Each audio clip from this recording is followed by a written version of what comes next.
Hey, Riddle here. Welcome to my channel, or welcome back if you're a subscriber.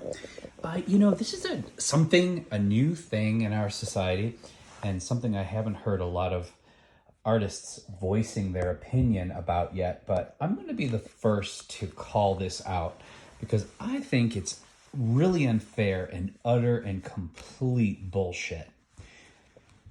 So, hopefully I can sway your mind and gain your empathy by giving you a perspective on this topic, on this new phenomenon. So I'm about to release my first book on Amazon. And as you may or may not know, I've been an artist my entire life. I have sketch pads going back to the early 80s that I've saved. I've drawn, I know it sounds like a cliche, but I was a sick kid and I was trapped in an oxygen tank in the hospital most of the time. And so they put a crayon in my hand as soon as I could hold one, just so I could keep my sanity. So I have been literally drawing since I could hold a crayon. And I've been an artist my entire life.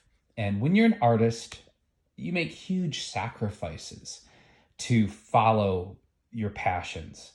And especially if you are an honest artist. And what I mean by that is that you're not just creating pretty for people, that you're actually doing your job and you're drawing your life and you're drawing the life and times that you live in, because often those things can be really dark, really dystopian. And I understand that people wouldn't necessarily want to hang that on their wall and look at it. But, entire civilizations would have disappeared if it wouldn't have been for the humble artist who was unbiased and, recorded the different cultures and phenomenon that was happening throughout human history in stone, in clay, and in paint.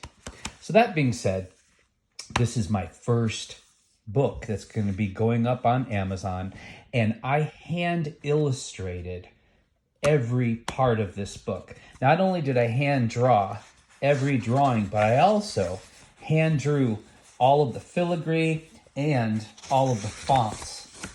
I literally went in and embellished every font, so it's very Victorian style.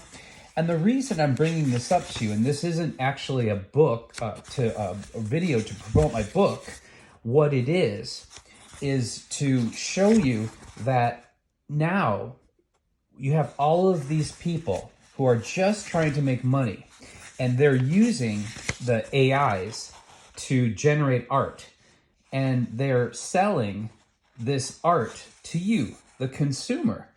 And I'm calling foul on this. I just want you to think about, whatever you do for a living. What if somebody had some cheap, easy way to do what you do? But they're not really doing what you do. A computer or a robot is going to do like a really half-assed version of what you do. And then they're going to say, oh, I'm a doctor because I, typed in some words into a computer and it gave a diagnosis. So, because the computer can do that now, not only am I a doctor, but I'm going to charge, $300 an hour for medical advice or whatever you do. So now, as an artist, I have to contend with all of these lazy assholes who are just using AI robot generated art and creating coloring books and other art. So the first thing you have to understand that if you are buying art that is made by a robot, it's never going to have any value. And you're literally helping to further destroy culture and art, especially in America, where most people have empty walls and don't collect any art to begin with.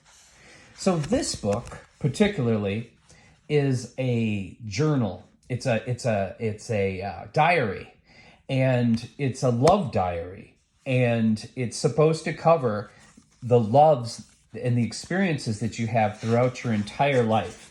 And it's called Loves and Crushes.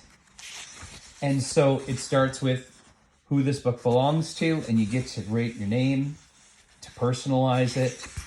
And then it goes on to your first love, which is usually your caretaker.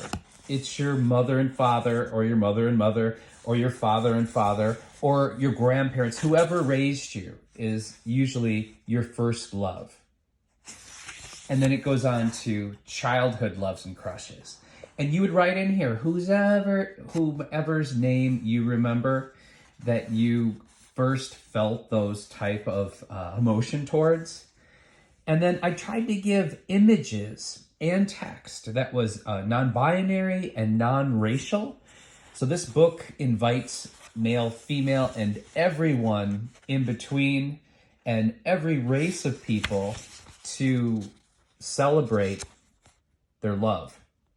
So this is a great gift for someone who is either coming of age, who's starting to experience love, or it's a great gift for someone toward the end of their life. I had a lot of elderly women and men that said that they would purchase this book to fill out as like a memoir.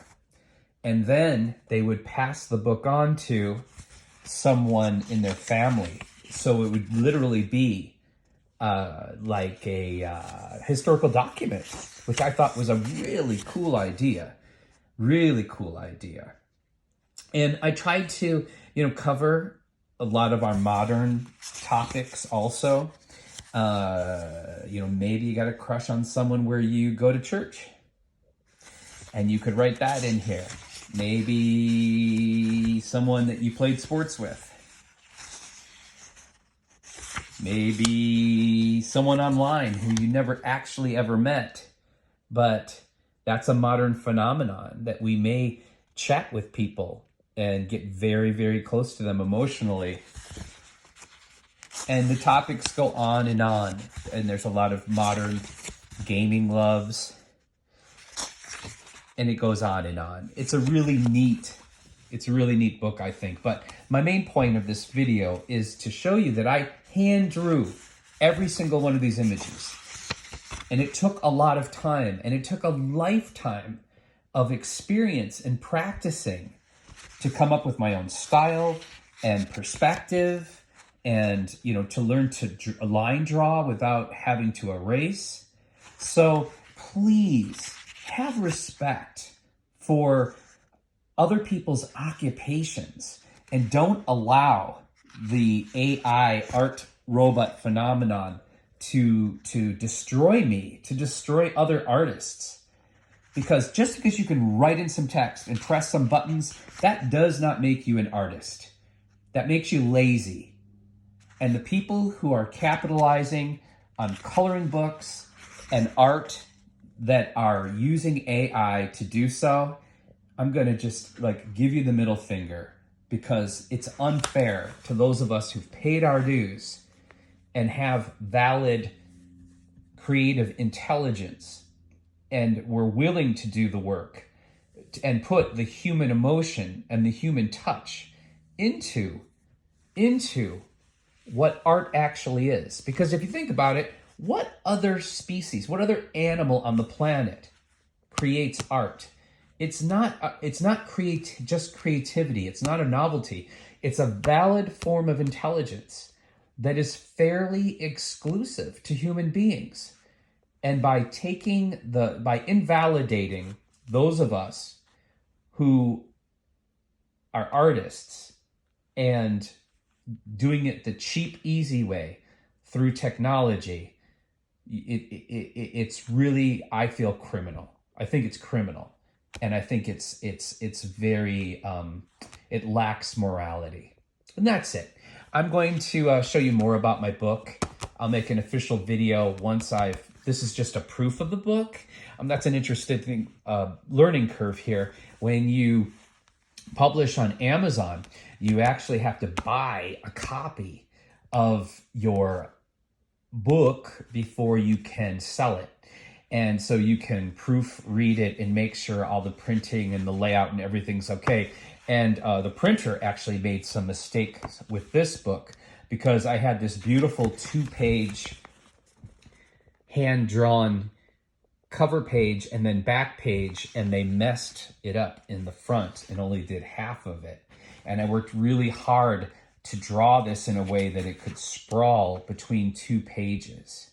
So if you know someone who you would love to buy this as a gift for, I will be posting the link to the Amazon page very soon as I get these bugs worked out. And please, I beg you, don't buy material that is art from someone if they have not hand-drawn it.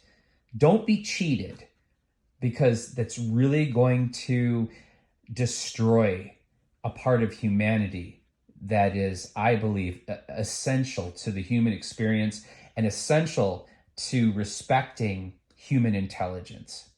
All right. Thank you for your time and allowing me to ramble on and on.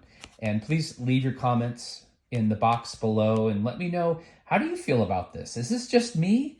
Is this just me? Does it really matter? Or should we all be concerned about this? Because these, technology eventually is coming for a lot of our jobs. And I thought I was going to be lower on the list. And suddenly I realized, wow, I'm on the top of the list, along with factory workers and a lot of other physical labors. So take care of yourselves, take care of each other, because I believe how we treat each other on the streets is our ultimate reality.